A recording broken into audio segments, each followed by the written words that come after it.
Hello, everyone. It is Lisa Galia here, welcoming you to our latest Women's Health Seminar Series. And this is Tamara Franklin. I'm Dr. Tamara Franklin, and I'm pleased to introduce her. And the title of her talk is The Direct and Intergenerational Consequences of Adolescent Stress. I'm sure many of us um, are very interested in adolescent stress, whether or not we remember adolescence or have adolescence in the lab at the moment, or in the lab, in the lab at home in the moment. Before we begin, I want to acknowledge that we live, work, play, and participate in a community on the unceded, ceded, and traditional territories of the 630 First Nations, each of which possess their own unique traditions and history here on this land that we now refer to as Canada. We acknowledge the importance of the Truth and Reconciliation Commission of Canada's call to action and the United Nations Declaration on the Rights of Indigenous Peoples. In all of our work, we are committed to ensuring Indigenous women's rights to health and safety and the equal opportunity to participate in a manner that recognizes and respects Indigenous cultures and traditions. Today, I'm joining you from Toronto, which is covered by Toronto Purchase Number 13 within the Mississaugas of the Credit. Toronto is now home to a vast diversity of First Nations, Inuit, and Métis who enrich the city. However, many of our members live in Vancouver, which is on the unceded and traditional territories of the Coast Salish peoples, the Musqueam, Squamish, and Tsleil-Waututh First Nations. So just a little bit about the Women's Health Cluster, because this is brought to you by the Women's Health Research Cluster. We have now over 1,100 members across 44 countries. I'm pretty proud of that. That's really, really great. And we offer a number of events like the seminar series, a trainee presentation series. There's one coming up in April on, I think it's menstrual cycles. So please take a look out for that. And if you want to present at any of those, please just shoot us an email and let us know. We're happy to invite whomever we can. We have a blog, we have a podcast. I was a host of the last season. Please give it a listen. Tell me how well I did or how well I didn't do, whatever, how I didn't do well. And we have a lot of trainee awards, and some of them are coming up as well. So please take a look out for that and apply for them. And thank you to our supporters. And with that, I'm going to stop sharing so that Dr. Franklin can share her slides, and I will introduce her at the same time without further ado. Um, Dr. Tamara Franklin is associate professor in the Department of Psychology and Neuroscience at Dalhousie University. And for those of you that don't know, Maritimes, Nova Scotia in Canada. And she's currently the graduate program coordinator for her department. And I know how tough a task that is because I was that same person way back about, when dinosaurs ruled the earth. But it's a really, really, really important task, as most graduate students would know. Her team research focuses on brain behavior with current investigations centered on how environmental stressors affect social function in mice. So sometimes, we have this illusion that we can't study social environments or social entanglements in animal models, but we absolutely can. And those of us with beloved pets will know. The reason I mentioned pets is because Tamara's fun fact is that she makes everyone look at photos of her pets because they are the cutest. And I have to say, I saw one and it is the cutest. I might be a little biased, but he was really cute. And now it looks like you are not able to share I your. can't share my screen for some reason. Wait, I'm trying. Oh no. I was trying to go Wait, it was working slowly. really well before. Oh, there. Did I do that? I don't know, nothing's happened yet, but I'll tell you when something happens. So do you have a dog only or do you have I have two dogs and a cat. I have Yeah. two cats and a dog. I invite people on while Dr. Franklin is loading her That slides in the not working? chat. There now it's yes, yes, we see one of the dogs. Okay, perfect. Okay. Wait. Let me try this again. You can always put in the chat your pets and any land acknowledgements you'd like to make. Without further ado, over to you, Oh, Dr. now Franklin. you see my slides? Yes, we see it. It's It's fine. all Oh, perfect. good. And Perfect. are you getting a lot of heart emojis about the dog? Oh, lovely. Yeah, I can't see the chat or anything at all. So, We'll uh, tell. I'll tell you if anything's going on. yeah, tell me if anything comes up, and I'm happy to take questions during the talk, but I can't see you, so I'll do We my best. generally wait till after, so don't Yeah. worry. Okay. Okay. Okay, so thanks so much. Thanks very much for that introduction, for the invitation, and allowing me to speak to you all today. So great to see so many people here on the call interested in women's health. The research I'm going to speak about was done at Dalhousie University, which operates in the unceded territories of the Mi'kmaq, the Wolastoqey, and the Beskodoomaguddy peoples. And these sovereign nations hold inherent rights as the original peoples of these lands, and we each carry collective obligations under the peace and friendship treaties. So, Section 35 of the Constitution Act in 1982 recognizes and affirms Aboriginal and treaty rights in Canada.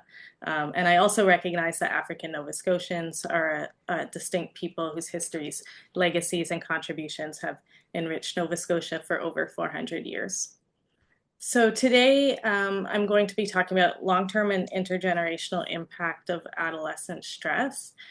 But we currently have two main streams of research in the lab. So as Lisa said, we're a mouse lab. So broadly, my lab is interested in social behaviors and the brain function needed to participate in appropriate social interactions, and then what contributes to the development and presentation of inappropriate social behaviors or social deficits.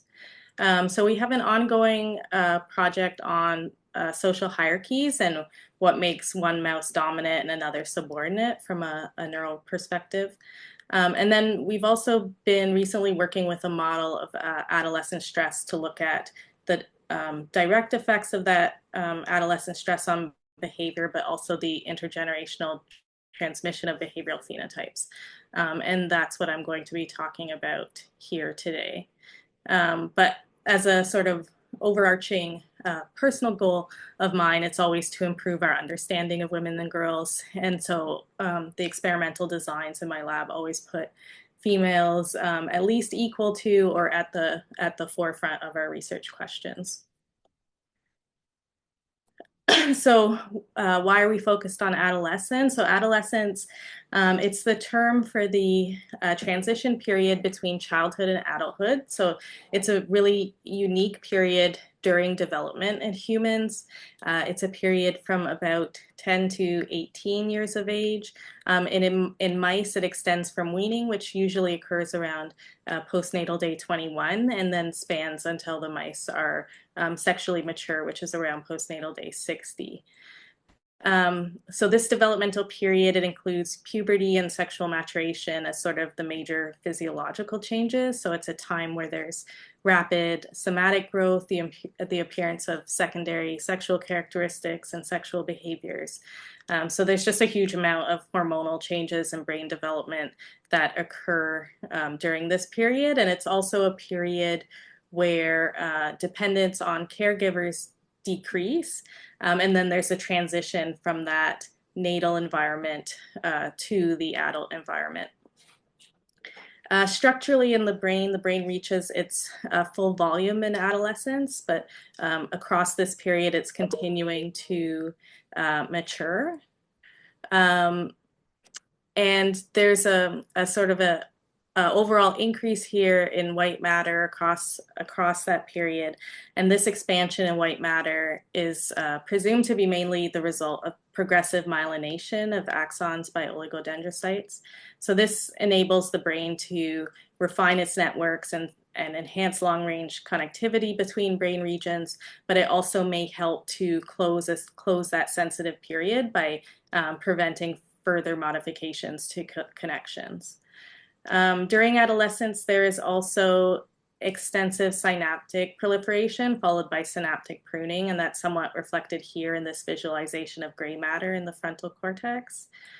But this is an example from the literature showing dendritic spines from female rodent hippocampus during puberty. So this is around postnatal day 35.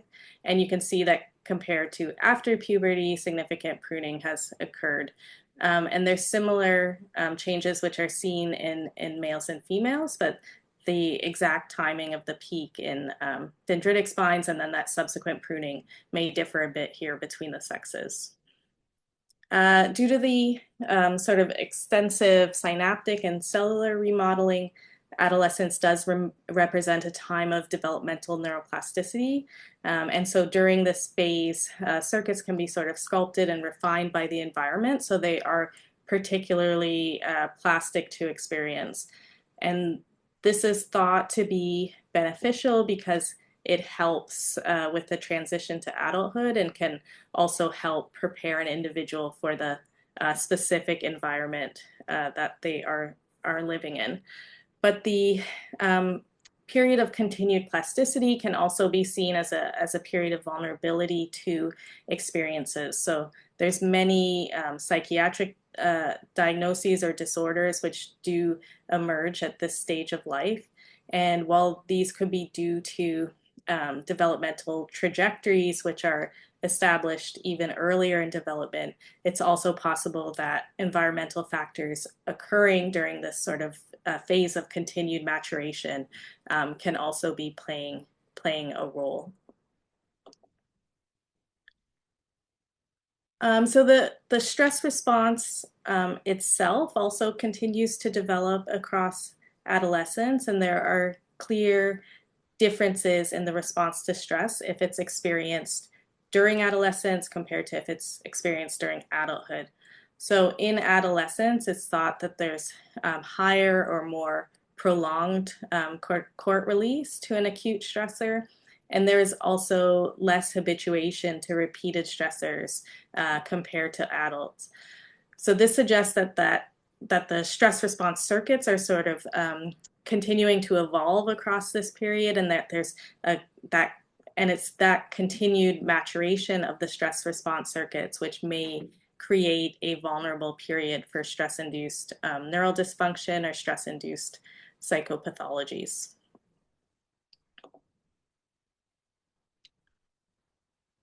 So we or our lab is really interested in the long-term impact of stress during adolescence in both males and females, and we wanted to use a predator stress model because it mimics a severe psychological stress.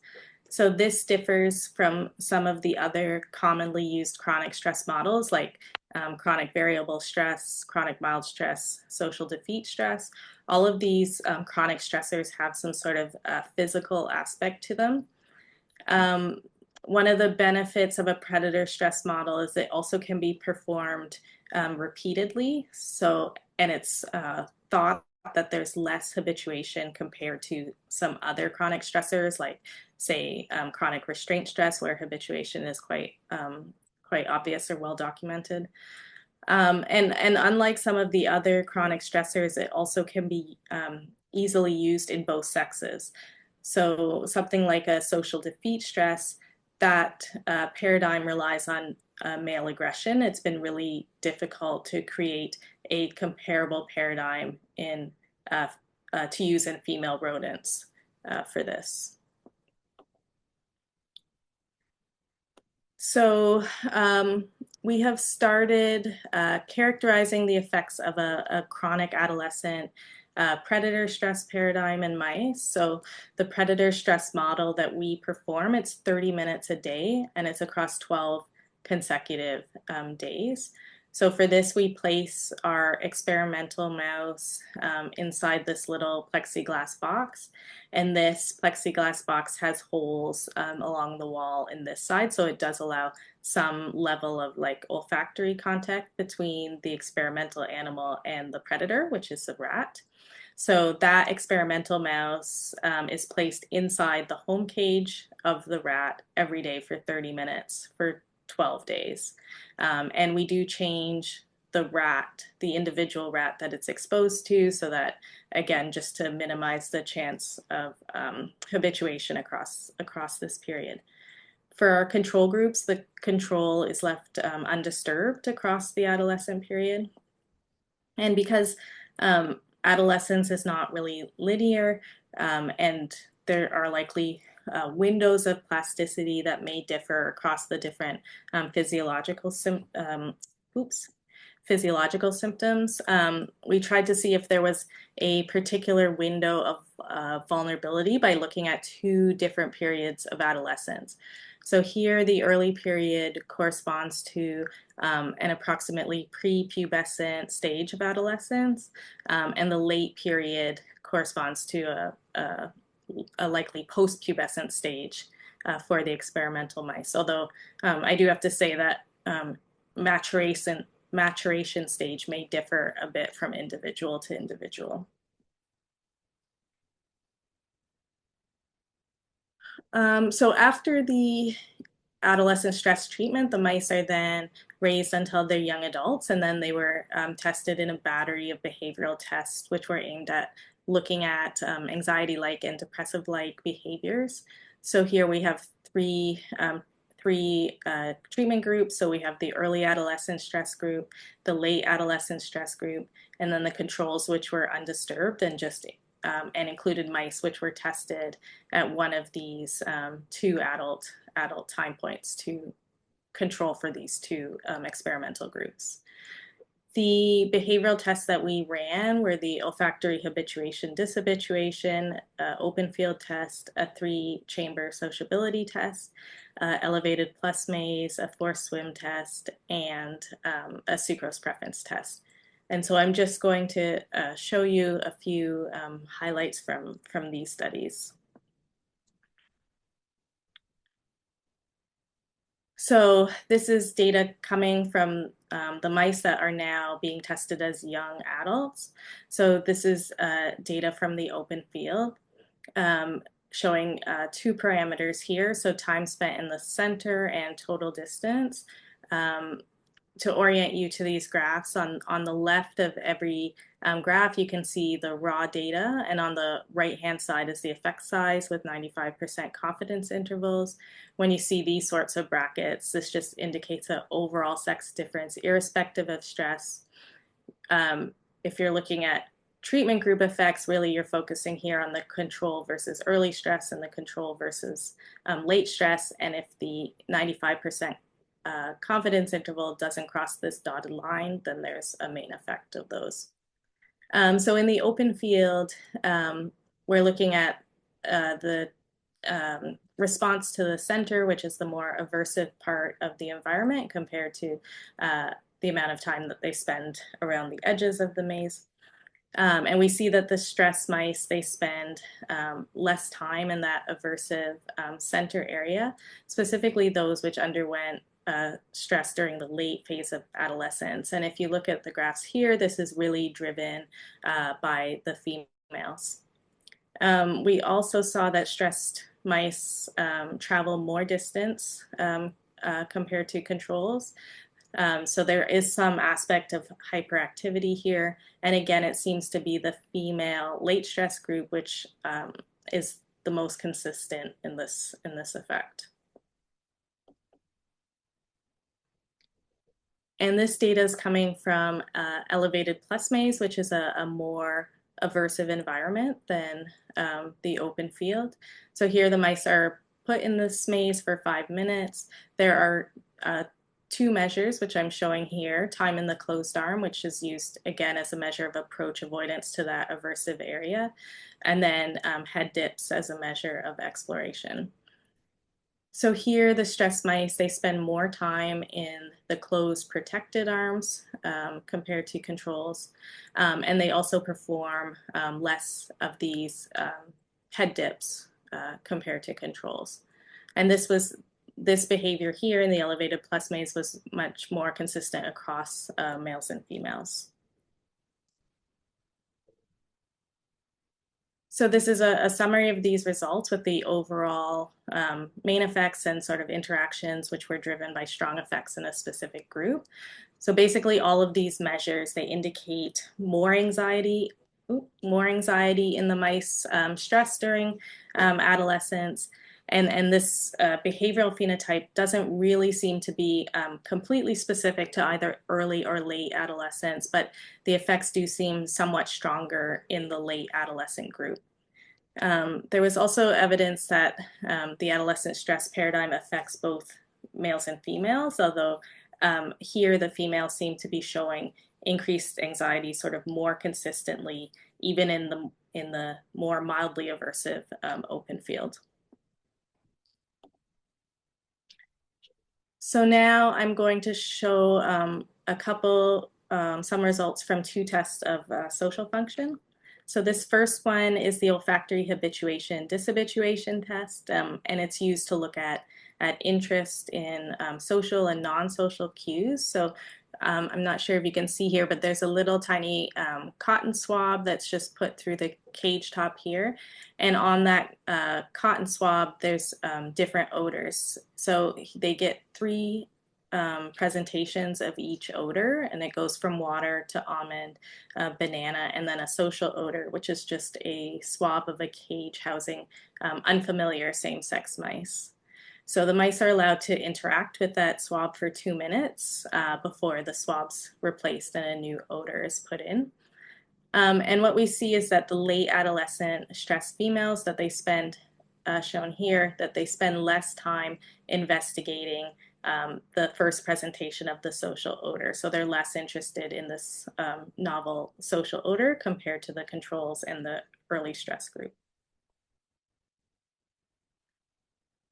But the behavior in terms of response to social cues, it does differ a bit when the mice are exposed to an actual live mouse rather than just a social odor.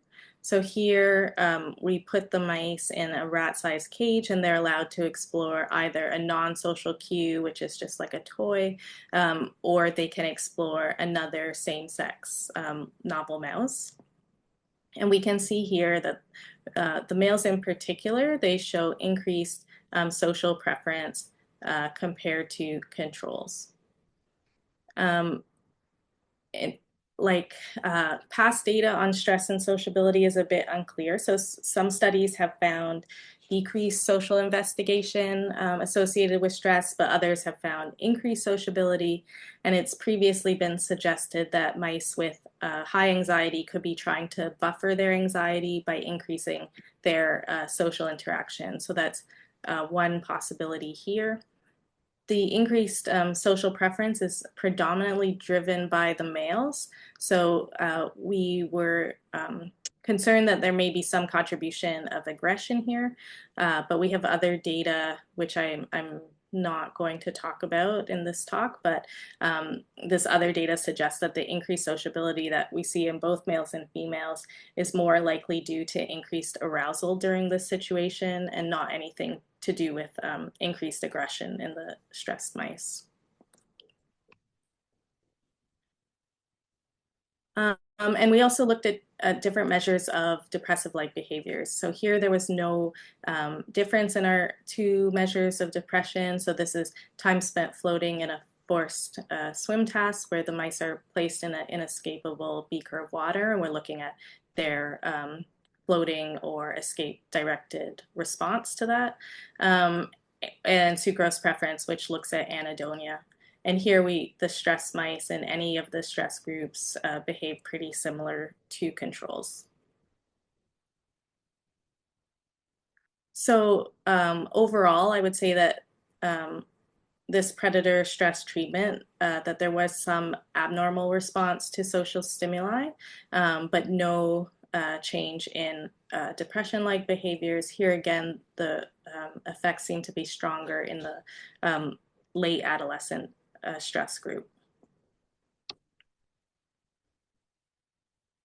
So for that study, what we showed was that early and late adolescent stress does increase anxiety-like behaviors in adults, but does not affect like the traditional test of depressive-like behaviors.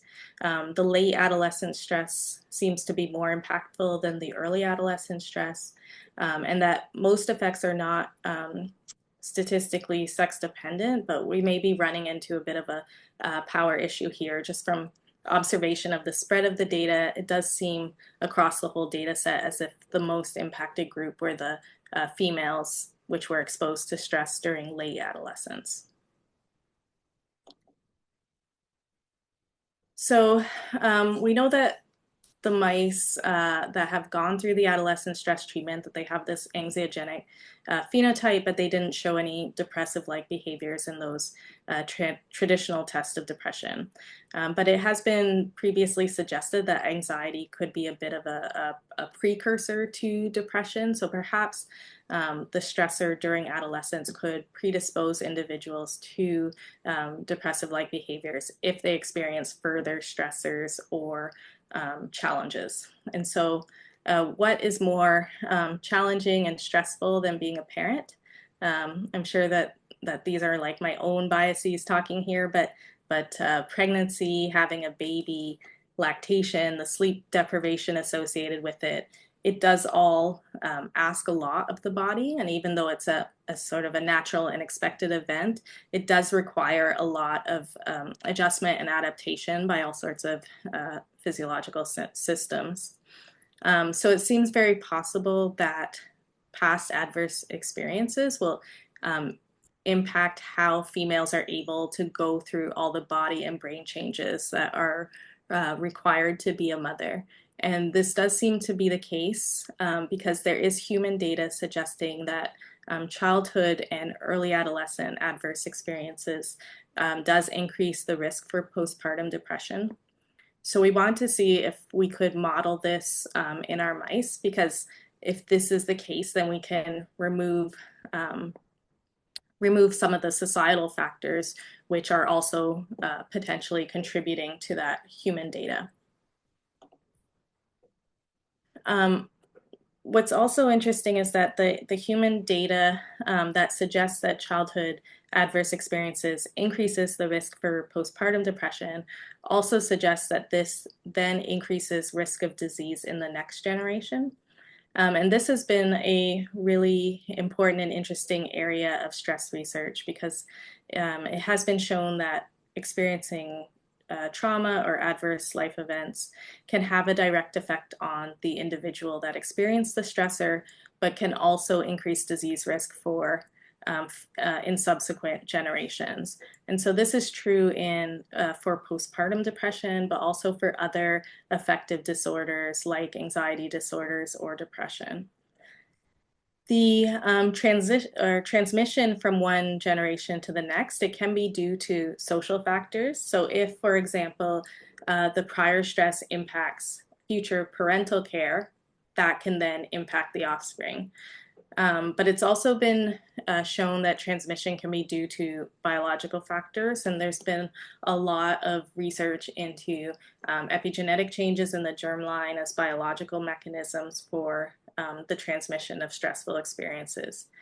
So our lab is interested in sort of all the factors that could contribute to the observation that trauma experienced by one generation can impact the behaviors of subsequent generations. And much of the excuse me, much of the past work on the multi-generational effects of stress has focused on sort of early life or postnatal stress, but knowing the connection between early adolescent stress, postpartum depression, and its intergenerational consequences, we wanted to look at this using our adolescent stress paradigm. And we also really wanted to look at the effects of the adolescent stress on the dam during the postpartum period, because it felt like a lot of research which does look at intergenerational effects of stress, they're really only focusing on the offspring and don't care much about understanding how that past stressful experience could affect the dam peripartum. So here we are focusing now on the early adolescent stress paradigm. So mice experienced our early adolescent stress treatment or control treatments, as I described previously. Then they were raised to young adults, and then they were bred. So the stress females were bred with stress males, and the control females were bred with control males. And for those of you who are not mouse people, the males are not involved in parenting. So the males are removed from the cages after breeding, and then the females raise their pups solo. So during this time, while the females were raising their pups, we looked at various tests related to postpartum depression, and we measured maternal care during the first week postpartum, the motivation to self-care on postpartum day 7 using the splash test, and motivation and future planning right after the pups are weaned on postnatal day 21 to 24 using the food foraging task. But first, we wanted to check if the mice showed any immediate response during the stress treatment. So this is data collected during adolescence, males and females, and you can see that the food consumption during the stress treatment is not impacted at all in these mice. But we do see that the stressed mice, they gain less weight across this period of development. So obviously they're gaining weight because it's adolescence and they're pretty small when we start. But the amount of weight that they gain over those 12 days is less in the stress mice than in the control mice. And this is true for both males and females. We also see that the stress group did, both males and females, that they did increase their water consumption over this time. And this is consistent with other chronic stress models like the chronic mild stress or social defeat, which has also been shown to cause this sort of polydipsia. And one hypothesis for this is that excessive drinking is self-soothing in rodents. It may also be associated with stress-associated dysregulation of the renin-angiotensin system, which is involved in mediating body fluid homeostasis and drinking behavior. So now that was during the actual stress treatment. Now I'm showing data from once the mice were, the female mice, or once, yeah, the female mice are adult and were bred. And we're looking at just sort of their breeding, their litter characteristics, and breeding success. And we didn't see any obvious differences in breeding success in terms of like the number of dams that got pregnant or the size of the litters, which is what I'm showing here. The stress mice and controls had similar number of male and female offspring. However, during that postpartum period, the stress dams, shown by this dotted line, they seem to gain less weight across lactation. So this is a subtle difference, but you can see it occurs at a time when the control dams are increasing their milk production in response to their growing pups. And the stress dams just seem unable to increase milk production to the same extent as the controls. And we then, during this postpartum time, we measured their maternal care for a 30-minute period, 2 to 3 times a day for the first week after they gave birth. So this is data that's just averaged across that first week. And what we saw is that the stress mice, is that when the stress mice gave birth, they provided less maternal care to their pups. So this could be a mechanism of social transmission of the phenotype. So on the left is this measure of active maternal care. So this includes like archback nursing, nest building, nursing with licking and grooming. But when you sort of dig down into what this decrease is actually from, you can see that it's mostly because of a reduction in just regular archback nursing, which is what they do and should be doing a lot of the time. It seems that this reduction, what they're doing instead is that they're feeding themselves. So this difference in or decrease in archback nursing that they're providing to their pups is pretty well equally replaced by the increase in their own self-feeding. So this seems to be a shift of strategy in that they're taking time away from nursing their pups and putting it towards self-feeding. This is showing data of the pup weight across that postnatal period. So the decrease in nursing doesn't seem to have any gross effects on the body weight of the pups. You can see a slight decrease in their weight across postnatal development, but it's not a significant decrease. And then we also looked at grooming in the splash test. So this is a measure of motivation for self-care. So the test is performed on postpartum day 7. The mice are put in a clean cage, habituated to that testing environment for 5 minutes, and then they get sprayed with a 10% sucrose solution, which is like sticky, and they want to lick it off, and then they're observed for 5 minutes for their grooming behavior. And what we see is that overall, the time spent grooming is similar in the control and the stressed dams. But the stressed dams, they initiate grooming less. Even though they initiate that grooming less, they do, once they start grooming, they have longer grooming bouts, which is how the overall time spent grooming is similar. So here, really, the deficit is in that initiation of grooming behavior. And then this is behavior in the food foraging task, which is a task that we did immediately after weaning their pups. So this is once as the pups are weaned, the dams are housed individually in a bigger cage than they would normally be housed in, so in a hamster cage. They receive shelled sunflower seeds just to remove the aspect of food novelty, and then the food's removed for 12 hours, and then they're provided a bowl of unshelled sunflower seeds for 12 hours. And then the amount of seeds consumed is indicative of the amount of effort they are willing to put in to obtain a food reward, because it's actually a little bit difficult for them to shell those seeds. And then the test also looks at the amount of seeds that they scatter around their territory as a measure of future planning.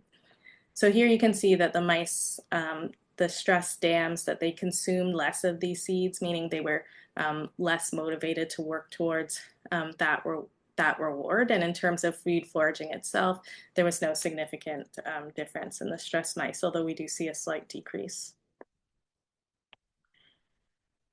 And what I'm showing here is a correlation between the two motivation measures that I just showed you. So the frequency of grooming, so their how they initiate grooming in the splash test, and then the seeds which were consumed in the food foraging test.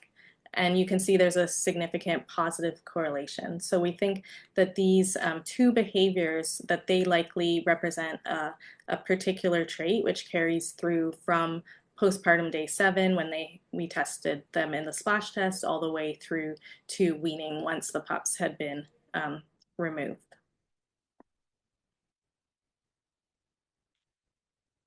So moving on to the behavior of the offspring, we had tested the offspring in a battery of tests similar to what I showed you at the beginning of the talk. And so here I'm showing again behavior in the open field, which I had described before.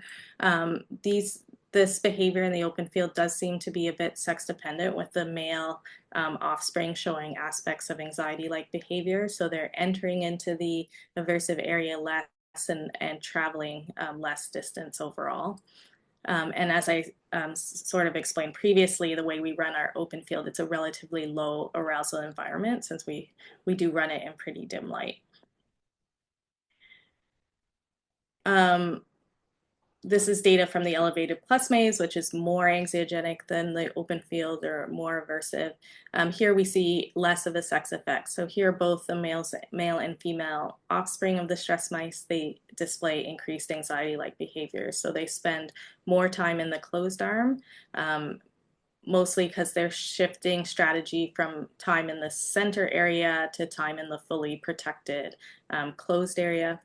They also make less of these unprotected stretch attends, which are a risk assessment behavior and are the riskiest of the risk assessment behaviors. So they do less of these risky stretch attends, which is shown in this picture here. So what I've shown so far here is that our adolescent stress treatment, that it does increase anxiety-like behavior, it decreases motivation during the postpartum period, and it also results in these mice providing less care to their offspring. And then that reduction in maternal care can be seen as a type of an early life stress, which is could be inducing the mild anxiety-like phenotype that we see in the offspring. But we also think that this could leave these offspring vulnerable to future stressors. So there are a lot of actors that could be contributing to the phenotype of the offspring. And this is especially true because in our experimental design, there's both a contribution from the sire and from the dam. Because remember that we bred stress dams with stress sires. So the simplest explanation is that the adolescent stress is directly affecting parental behavior, and that this then results in reduced maternal care, and that leads to this anxiety-like behavior in the offspring. Another possibility, though, is that the dams may be reducing their maternal investment because of their breeding experience with the stress males. So if the dams can sense that the sires are not that ideal, they can be reducing their maternal investment and that leading to the anxiety-like behavior. And then other possibilities revolve around an epigenetic mechanism, which could be acting via the germ cell. And even if this is the case, there's still a few different possibilities. So that epigenetic mechanism could be just driving the anxiety-like behavior in the offspring, completely independent of the maternal care if it's being transmitted via the germ cell. But the other possibility still involves the dam and reduced maternal care because that epigenetic mechanism transferred via the germ cell could still result in the pups not responding appropriately to their dams, and it's because of the pups themselves that are eliciting less maternal care from their dams. And if the dams are sensing that they're less than fit, that their pups are less than fit, they could be reducing maternal investment in that situation. So we haven't explicitly tested any of these possibilities as of yet, and it's really intergenerational stuff can get complicated. Um, so we do think that this early adolescent stress paradigm can be used to better understand the mechanisms related to peripartum depression in individuals with a history of past adverse experiences, and that it also can be used to look at social transmission of disease risk. And that's because similar to what we see in the mice, peripartum depression is associated with a history of stress or trauma in childhood or early adolescence. It involves a deficit in that mother-child interaction as well as reduced motivation during this period, and also has intergenerational effects that lead to higher risk of anxiety disorders and depression.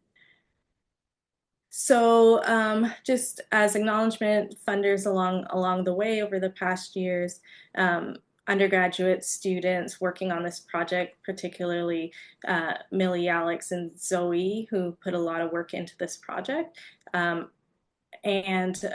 Mackenzie and Megan, who are current graduate students who've been doing some of the molecular work on this, as well as Paula Torres Munoz, who's a past graduate student who actually started and initiated all of our adolescent stress research. So I will stop sharing my screen. Thank you so much. If the people in the audience don't mind doing a little emoji, because otherwise we never know what's going on. Yeah, Thank you it's so so much. hard to give So hard, a but talk you to get a whole brightness. bunch of little clappy emojis, and some of them explode, and I need to learn how to explode them. I'm sure there's a button. I just haven't noticed it yet. Um, so thank you so much. If you have any questions, please put them in the chat, of course. Uh, yes, there is a certificate of attendance, but there is a Shannon, but it's specific to like it's not just attending one. There's a few of them, but we are willing to talk about that later. Um, I wrote down four different questions, I think here. I really, what was funny, I thought was, I don't know if I've been to a talk where somebody tries to talk you out of doing this kind of research at the end. But I think it was Just really, being honest here. yeah, I think it was really also really great to like be upfront about, how difficult it is. But it is such an important time to investigate. And I can't remember what the exact numbers are, but when we looked at, just puberty and adolescence, it was really, really low in terms of the number of CHR grants, which to our listeners is the major Canadian biomedical research funder. Um, so sort of akin to NIH. So I was going to ask you a little bit more about the male arousal, sorry, not aggression, more arousal, you said. So I thought it was really interesting, right? You see um a greater effect in female adolescents, I think it was late adolescence on the odor investigation, but actually then when there was actually a real mouse there, a real conspecific, less so. And I've always been a little bit curious about social investigation as a um a readout for social behavior, because I think you tend to see males are higher than females anyway, and they sort of the idea is that females are more social. So I thought that was really, really interesting that you found this. So that was one of the first things I wrote down, but then you've obviously done some other experiments. So could you mind just walking Yeah, us for through some of sure. them? So we did like a more um, sort of fulsome battery of social tests Yeah, to of try and get course. a Yeah. better idea of like what was happening there. Yeah. So the weird thing was, so it was like a decrease in investigation in the late adolescent females Yeah, to decrease, social sorry. Yeah. More odor, of an but effect, yeah. increase overall of the Males. when it was a when it Yeah. was a real mouse. Yeah. And so we did a few different experiments that were looking more at like sort of dominance, territorial dominance in the males and females, looking at what happens when you have the like a free social interaction where you have male like two males actually together and that they could fight if they wanted to. Yeah. Yeah. Um, and we didn't see any signs More of fighting. increased aggression in the stressed animals at all, but we did see always in the males and females, also oftentimes equally strong in the males and females, this increase in exploration of the other social stimuli. So this Okay. sort of difference between how animals respond to a social odor versus how they respond to an actual mouse is something that we have seen before. And I think it's just, I think that has to do with Different like paradigms. their level of Mhm. excitement, Sure, like sure. That like makes the sense. Yeah. strategy that Like they take. whatever. Yeah. Yeah, you got a smelly Q-tip. I don't care. Yeah. It's like, yeah, I feel like it's a strategy difference of like when they're faced with an actual mouse Yeah. versus the The odor. versus the odor. Yeah. Okay, Romina has a question about like why you picked HDAC2, which I think it was had to do with like the neuron specific, but and Yeah. when you answer that afterwards, can you talk about like so you looked at only pregnant animals that had been previously pregnant. Yes. Is your I'm really interested in whether or not like nulliparous versus Yeah.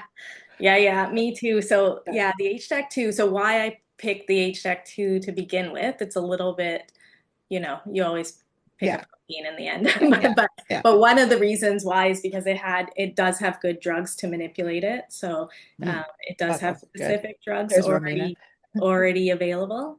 Um, and because it has been shown specifically to, well, I want to say specifically, but it tends to target these synaptic plasticity genes. So it just felt like Right a good one. place to start. Also because it has that GRE.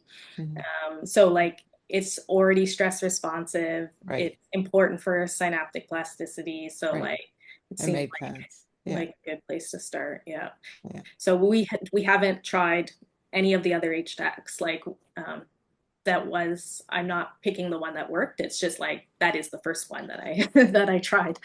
Um, and what was the other question? Oh, Nulliparous. about nulliparous. Yeah, for sure. Like we need to weigh bet like I really want to look at like is it just there in male and female adolescent stress nulliparous, and then like when does it like start, like is it something that's dependent on the pregnancy, is it there even during the postpartum, is it some weird rebound that's happened after the weaning happened, like Right. yeah, we Yeah, need I'm a wondering. way Yeah. better Be timeline for cool. that. It'd be cool to see. Like, and maybe you need that second pregnancy stress or something, Yeah, right? yeah, yeah. Um, Amanda also has a really good question about like, instead of, but then a quick answer and then we have to cut off because it's already an hour. But instead of using a social odor cue, what about if, and you might have done this already, what about using a predator odor cue in adulthood? Do you see, or did Yeah, you I try that I too? actually haven't done that, Yeah. and um, Okay.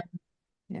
You it had would other. be an interesting thing because there was also one of these intergenerational experiments that happened once where like it was like if they like they could associate odors from like past generations of Mhm. aversive odors Yes. and stuff Yeah. like Yes. it would There's, be like yeah, that'd be an cool. interesting thing Yeah. Yeah. to look at. But yeah, we haven't looked at their response if they sensitize or not, and Yeah. we don't have a clear concept about habituation other than I didn't show it here, but we have a little bit of fecal court Yeah. data during Okay. stress in the late adolescent one that showed that it does increase across the stress period. So um, Fecal cord. fecal court, yeah. All right, well, on that note, summer poop and stress, because there is a link, people. Well, thank you so much for spending time with us today and telling us all about your research. It was really, really fabulous and really great to hear all about it. So thank you. Keep up the good work. Yeah, And thanks until next everyone for time, coming. yeah, no, please, thank you. Bye Bye, everyone. everyone.